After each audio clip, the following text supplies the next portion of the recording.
The violence that we talk about is not only physical, but it can also be emotional violence. People would, physically abuse their wives. The cause was maybe alcohol. Substance abuse, yes. Do you know malice? Something you see and you're like, this was utter malice. Domestic violence, the physical kind of. But the women are not able to express their ideas. Women are shut down. I remember I was with a colleague and we went to talk and we were threatened. What are some of those things that you have done in your service? Establish our VSLA, that's Village Savings and Loans Association. We gathered people and we used to do that in phases. Facilitated 48 women. Welcome to Conversations with CorpsAfrica Volunteers. My name is Sylvia Nalovega. CorpsAfrica recruits, trains, and sends young people into local communities where they work with members to come up with solutions to some of the challenges they face. We all recognize the need and the importance and the right for women and girls to be safe and to be free from violence. As we celebrate the International Day of Elimination of Violence Against Women, I have with me today two amazing people that have served with CorpsAfrica as volunteers, both in Uganda and different countries, as they will tell us. They have faced different issues and challenges that women, especially in communities, have gone through in violence, and they have done something about it. So we want to learn from them, and we want to applaud their efforts and continue the same to see the contribution of young people to the elimination of violence against women. Welcome, team. Please introduce yourselves. Over to you. All right, thank you very much, Sylvia. My name is Joel Kadaya Kakolokombe. I served in Benga village in the central region, that is in the PG district, as a volunteer for Uganda.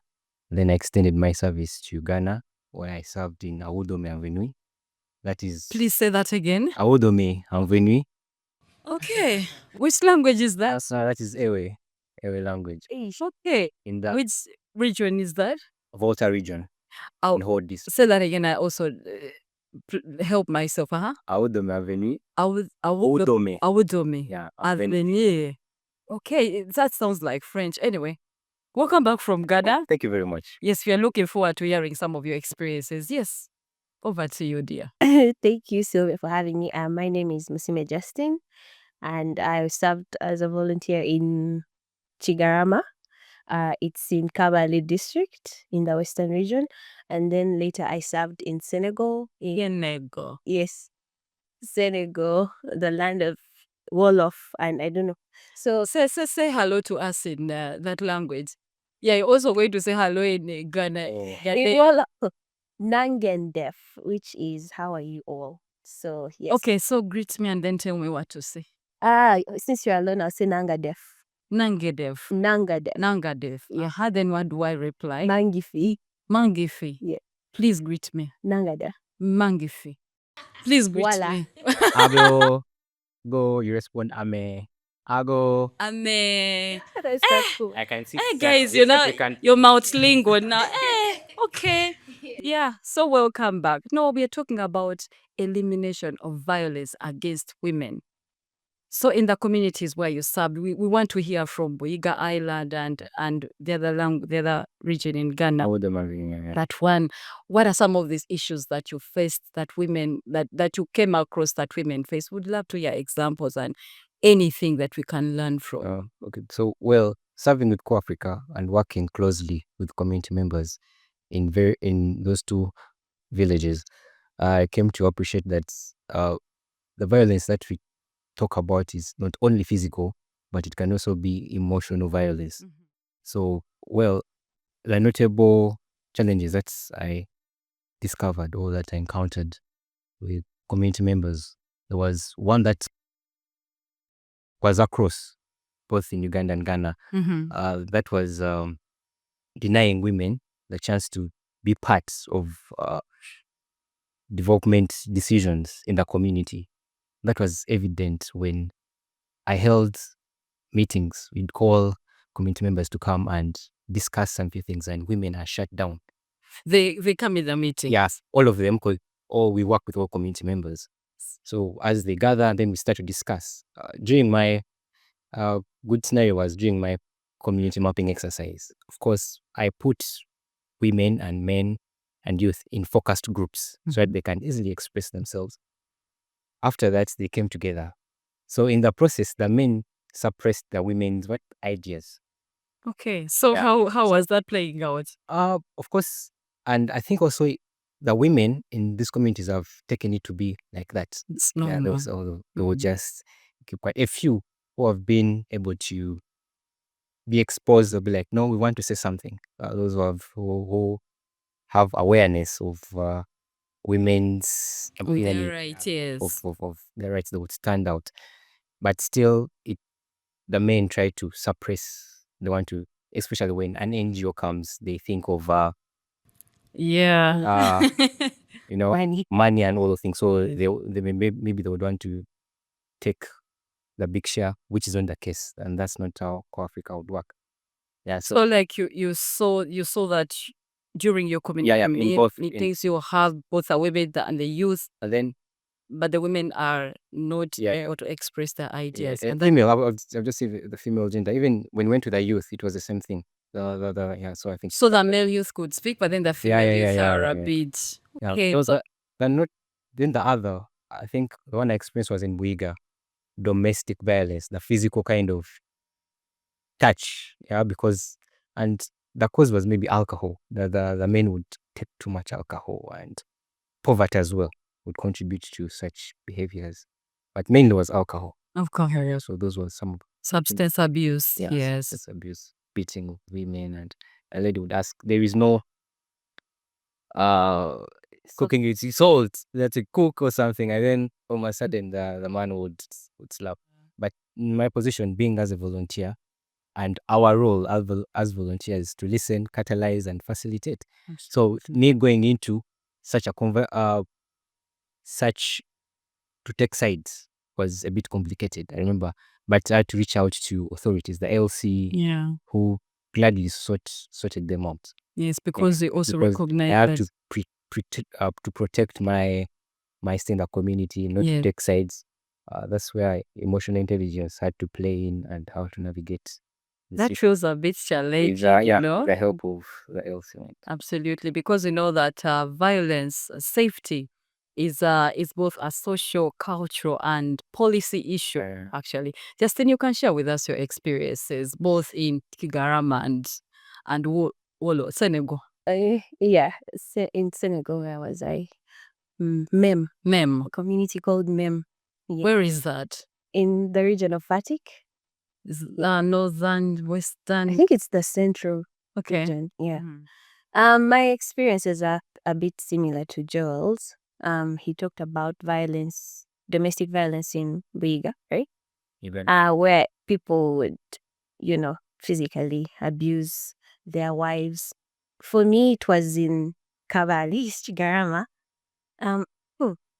I got to see this, whereby there is we had an initiative of building kitchen gardens. So I'm sorry, excuse me. So yes, there is a time we gathered people, and we used to do that in phases. Like today we're working on 5 people, tomorrow we're working on 4 people. And there is one particular lady in different that people's stood out homes. for me. Yes. She used to attend my meetings, the community meetings. I don't know, I said my meetings. She used to attend the community meeting. Oh no, it's okay. Sorry. Yeah, she used to attend the meetings religiously. So this time she's like, my turn, let's go to my home. I'm ready. I have all the necessary equipment. Please just come to my home. And I say, okay, no worries. And then we get to her place. I remember we got there a bit late, like 5, because we're working with other people as well. So we get there and we build it halfway, and we agreed that we would continue the next day. And then the next day, people came to we used to call them ghettos. People came to my ghetto and they're like, hey, trouble, you don't know what you've done. And I'm like, what have I done? What have I done? What has happened?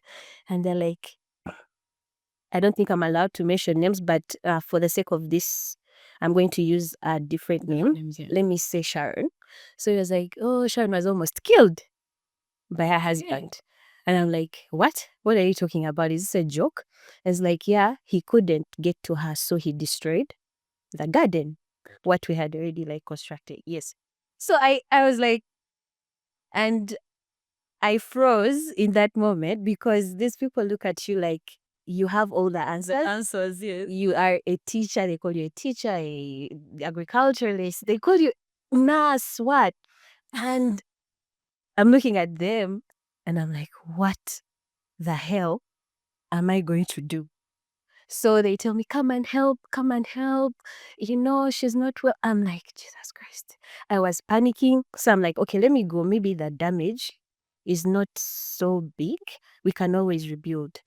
And I get there to her place and eh, do you know malice? Something you see and you're like, this was utter malice.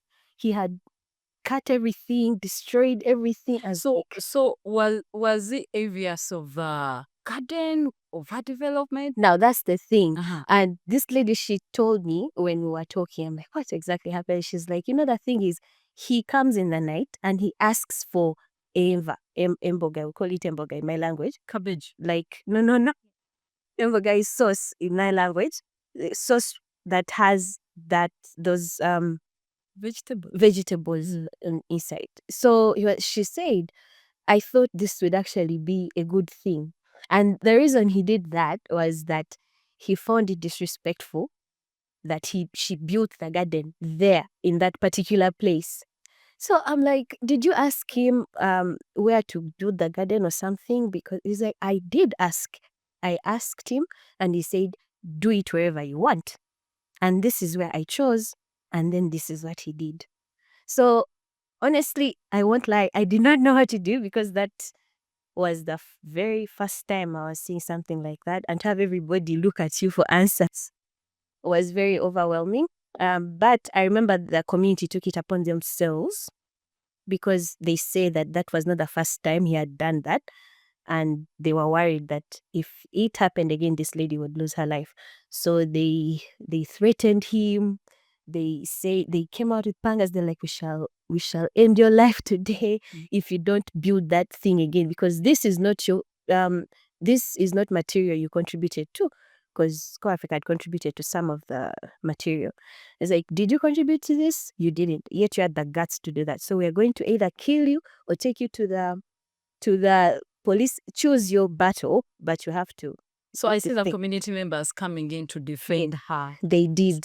They did, and I'm glad they did, because honestly, on my own, I don't think I could have done so much apart from maybe talking, of which I remember I was with a colleague and we went to talk and we were threatened. By the gentleman. Wow. Yes. Like, if you come to my family, he'll see. It was very scary, but I'm glad that the community kind of backed us up and they threatened him with murder. And then he was like, okay, so he built it himself, but Interesting. it was a weird one that he built, but at least he built it. built something. At least he built it. But I still worry that lady, I don't know. She feels unsafe. I don't think she's safe till this moment. Yeah. But I think you keep on saying that you didn't know what to do, but I really see your role that you are able to work within the community and you built that cohesion where now these community members came to defend that development that had come to this person's house. And I really see that is a role that you contributed. So Joel, what are some of those things that you know? Gender-based violence is very dynamic. It's very dynamic, but you just have to know how to work within the community to create a safe space for women and girls especially. So what are some of those things that you have done in your service? Yeah.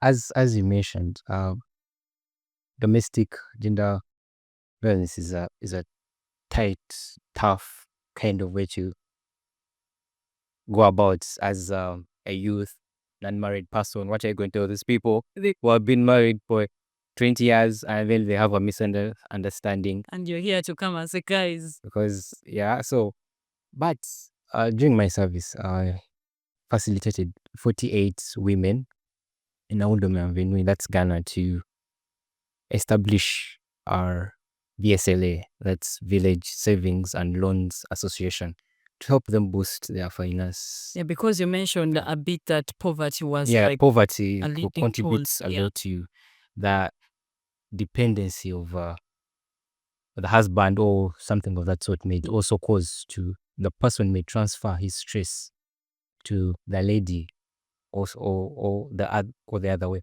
Then also there are some scenarios, one story where the men also feel uncomfortable when women have more money than them. Then also that become a problem. That happened in Buiga actually. I think it was happened in her scenario. Yeah. So, Yeah. but I've worked with 48 women to establish this BSL to help them boost their finances. Since most of them were vendors and they would easily borrow money because they collect every Sunday, they meet, collect, then they lend to themselves to boost. So it's a capital fund. Capital fund for them to boost their small businesses in town. Yeah. So later on, we worked with them. We wrote a proposal to some NGO, AAA, and were able to secure funds for cassava milling machine and pepper milling machine. Well done. Congratulations. You surely made a difference there. And you really address a very big point that poverty has a correlation to violence. Then again, when women are also empowered, there is also a dynamic it brings. So just maybe you can share with us what is there any way that you involved men in, addressing elimination of violence against women, or Joel? Yeah. All right. It's a two-way, but also if men are educated and informed of what is happening, they would kind of understand, because the money that these women are getting would help the family. Yeah. So I think it all goes back to awareness, telling them that however much this lady gets this amount of money, she will still love you and respect you. So I think that's where it's just a mindset. I'd basically say, yeah. And so you realize that there is need to just continue engaging community, especially men, to pick it up from there, to appreciate women and support when you them. see statistically, when you go, there were both communities, there were more single mothers than men. There were more single So you see mothers. who would lead this kind of empowerment, support their little ones. Yeah. So, but the men basically would emphasize awareness. Yeah. Repeatedly. Basically, for now. Yeah. And then how would the local structures that we have, like the LC one, the local council ones, or the women groups, or those community groups, or even the sub-county or district or police, how would they really come into support to really ensure that we have safe spaces for women? For me, I think they should make very tough laws. And then when they do make them, they should keep them, like put them in action. Because I think sometimes some things go just like that because they're like, even if the law is there, nothing is going to happen to me, right? So I think if they could enforce laws, so that someone can know that if I do this, there is a really serious penalty for me. If I beat my wife and I'm reported, I'm going to be jailed for at least 6 months. They'll not, maybe involve in themselves in that stuff. Because one of the reasons why, for example, in my situation, the community is the one that stepped in, is because, well, the police, they weren't necessarily trusting it. They're like, they have to handle that So by the police themselves. was like, we don't trust these No, guys. they weren't. In fact, even the first solution was to kill the man by themselves. Mob justice. If the laws were working, if the system was working for people, the first people, like you see in some very developed countries, it's always 911, the police. But here, since some things are a bit ambiguous, that was their first solution. but the whole police thing came in later, but it was, we are going to deal with you ourselves. So maybe that goes to show that there is a lot that's still lacking. If maybe these people in higher bodies could come in and also support the working organizations like CorpsAfrica and support them so that they can have backup. If we had backup, like I'm going to do this, I'm going to report you because of what you've done, A, B, C, and D. And then you're sure that. And I'm sure that I have backup. Mm. Definitely, I think that would work. But that's why I said I did not know what to do. Because deep down in my head, I know where is the backup anyway. Even if there is backup, it will come after something worse has probably happened. So for me, that's what I would suggest. Yeah. So I see that these scenarios of violence happen in the community when you're serving. And so how is CorpsAfrica uniquely placed to address some of these challenges? You can talk about what are some of the knowledge and skills that you gain through your trainings that help you to meet some of these challenges of violence against women as you go through your service. I would love to emphasize more on the empathy part of it. Whereas empathy is we listen genuinely. So empathy, is it one of the things that you pick up during the trainings? Yes, that would apply in such a situation. Listening genuinely and not judging. Yes, as you put people at the center of what they are saying to you, so that you get information from them. Because if anyone listen, if I can listen to you as you talk, it's a sign of respect. Yeah. So how that would help, because I got to differentiate that too. Before I would confuse empathy.